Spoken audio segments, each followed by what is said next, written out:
بسم اللہ الرحمن الرحیم الحمد للہ وکفی وسلام علی عبادہ الذین اصطفی اما بعد رب اشرح لی صدری ویسر لی امری واحلل عقدۃ من لسانی یفقہوا قولی۔ محترم ناظرین و سامعین، آج کی اس ویڈیو میں عید الاضحیٰ سے متعلق مختصراً 2 مسائل آپ حضرات کی خدمت میں پیش کیے جا رہے ہیں۔ آپ حضرات اس کو بغور سماعت فرمائیں۔ پہلا سوال یہ ہے کہ اگر کسی شخص کا قربانی کرنے کا ارادہ ہو تو کیا اس کے لیے ضروری ہے کہ ذی الحجہ کا چاند نظر آنے کے بعد اپنے بال اور ناخن نہ کاٹے،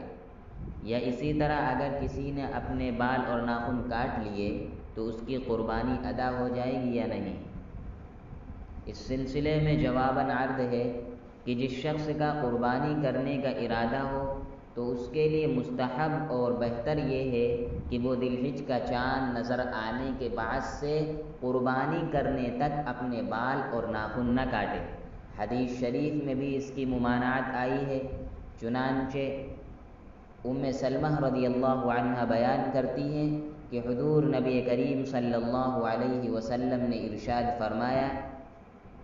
اذا رأيتم هلال ذي الحجة فأراد أحدكم أن يضحي، کہ جب تم میں سے کوئی ذی الحجہ کا چاند دیکھ لے اور اس کا قربانی کرنے کا ارادہ ہو، فَلْيُمْسِكْ عَنْ شَعْرِهِ وَأَظْفَارِهِ حَتَّى يُضَحِّيَ، تو اس کو چاہیے کہ وہ اپنے بال اور ناخن نہ کاٹے یہاں تک کہ قربانی کر لے۔ لیکن احناف کے نزدیک یہ ممانعت مکروہ تنزیہی پر محمول ہے۔ مکروہ تنزیہی کا مطلب یہ ہے کہ بال اور ناخن نہ کاٹنا خلاف اولا ہے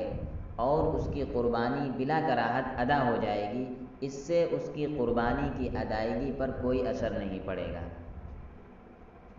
دوسرا سوال یہ ہے کہ کیا قربانی کے جانور میں عقیقے کا حصہ لے سکتے ہیں؟ مثال کے طور پر ایک بڑے جانور میں 7 حصے ہوتے ہیں، 2 حصے عقیقے کے شامل کر لیے جائیں اور باقی 5 حصے قربانی میں شامل ہو جائیں،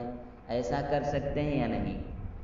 اس کا جواب یہ ہے کہ اگر کوئی شخص ایسا کرتا ہے، یعنی بڑے جانور میں 2 حصے عقیقے کے شامل کرتا ہے یا ایک ہی حصہ عقیقے کا شامل کرتا ہے اور باقی حصے قربانی کے شامل کر لیے جائیں، تو اس کا یہ عمل درست ہے، جائز ہے، اس میں کوئی حرج کی بات نہیں ہے۔